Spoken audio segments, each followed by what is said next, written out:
you are well versed in this topic, certainly, and you also happen to be on the ground in Colorado, where we saw this issue of assault weapons bans come to a head just recently. Obviously, there have been a number of states. There's been sort of a resurgence of this policy over the last couple of years. You saw Delaware adopt one, Illinois, and now Washington State.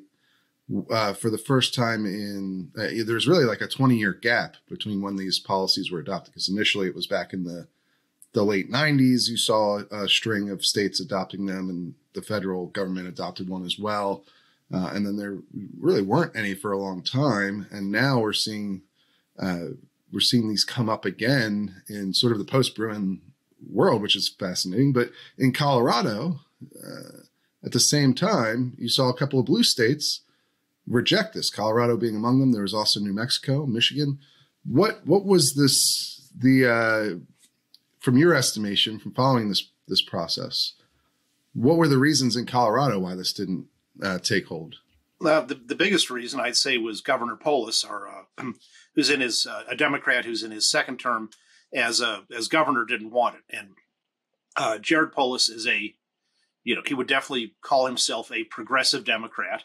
He's certainly to the left of the political center, but he has a libertarian-ish streak sometimes. And because of the catastrophic ineptitude of the Colorado Republican Party, Jared Polis is the most conservative statewide elected official in Colorado right now.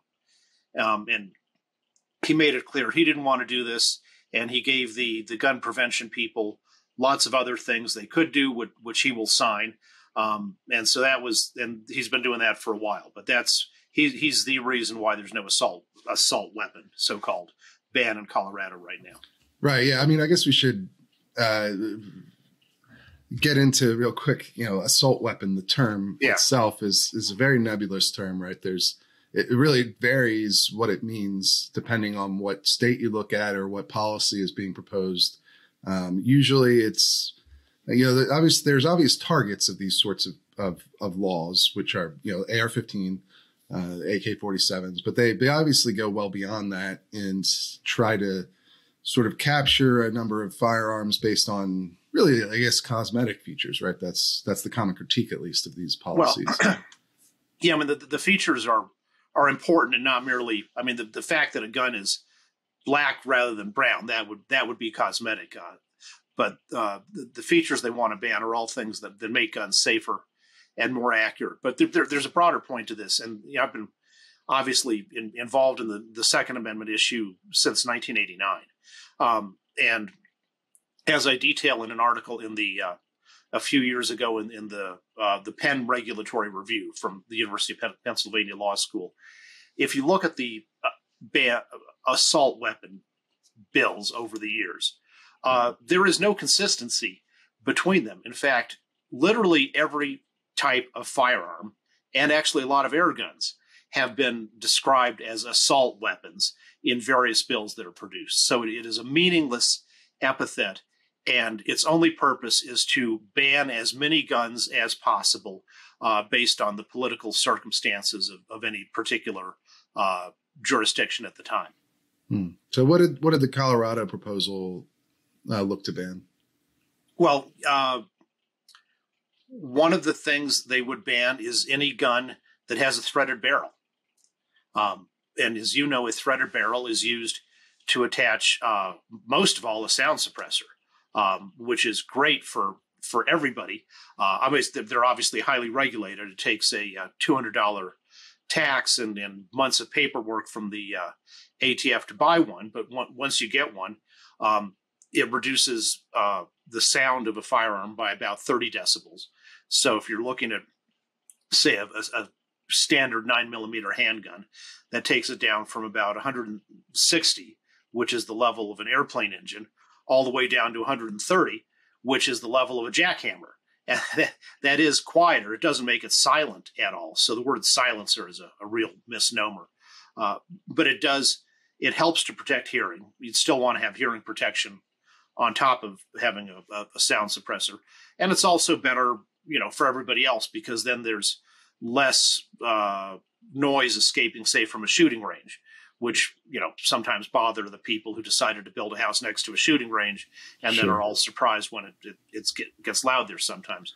Right. So, I mean, threaded barrels can be used for lots of stuff, other stuff too, flash suppressors. They can be used for a muzzle brake, which reduces recoil and makes the gun more controllable. And they can be used for a flash suppressor, which somewhat reduces recoil and also reduces night blindness. If you have to use your firearm against a home invader at night, the flash suppressor reduces the risk that when you shoot, you'll be temporarily blinded by the flash of light. So the interesting thing about the bill is it said, oh, well, flash suppressors are bad. So if you got a gun with a flash suppressor, that makes it an assault weapon. But it didn't have anything about silencers, suppressors, or muzzle brakes, all of which are perfectly legal in Colorado. But yet, through either incompetent or malicious drafting, or maybe both, by outlawing threaded barrels, of course, it would have outlawed having suppressors, which, of course, many people in Colorado do, just like they do almost everywhere in the country. Mm-hmm. Yeah. And so most of these, while they different, especially the ones that have been in place in areas like California, for instance, or Massachusetts, have really changed over time from what they started as. It seems there's a fairly common, denominator, a fairly common starting point for most of these bills, which is, first off, they name a bunch of guns by, their actual commercial titles. A lot of guns which aren't even sold anymore. It's because these lists come from like the 1990s, right? But and then from there they'll go to centerfire guns that accept detachable magazines, and then have either one or two of these banned features like the threaded barrel or flash suppressor or pistol grip, telescoping stock. Those barrel shrouds is another one that's commonly in there. Is that what the Colorado law, sort of conformed to that? And I think in recent years, they've really focused on, it used to be two features. You could have at least one of these features. And now it's one. That's just the politics of it. I mean, obviously, which makes it way more expansive, right? In practice. And the point of this is it's a starting point to ban all guns. Former U.S. Representative Gabby Giffords was just quoted in Time magazine today saying she wants to ban all guns. And so banning so-called assault weapons is, in their view, a good first step in that direction. The Colorado bill did not have a list of guns by name, which is kind of ridiculous to have at all, because if there's whatever characteristics make a gun supposedly bad, you ought to be able to describe those characteristics just straightforwardly and say those. And so the Colorado bill, to its credit, did that rather than having the list.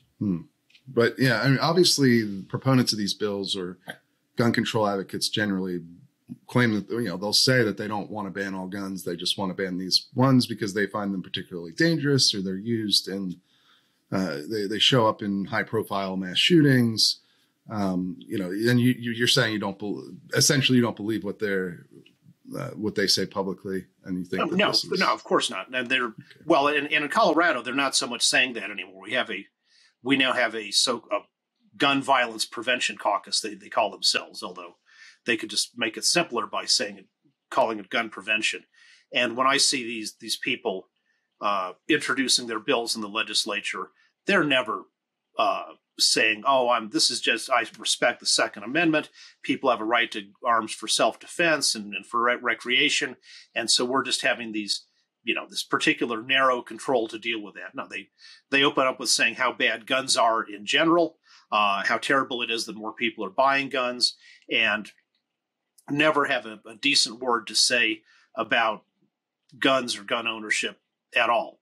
Now, they do have some dupes who come in, the people they get, like the Giffords organization, does a good job of collecting useful idiots among gun owners who don't realize that they're working for a gun ban organization.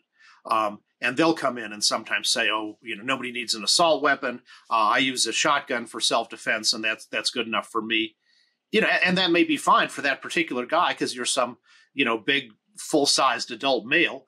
You can handle a 12-gauge shotgun pretty well, but that's not everybody is in that situation. But the only people, the Colorado gun ban lobby and its allied legislators have kind of dropped the mask of claiming that they're not in favor of prohibition as their ultimate goal.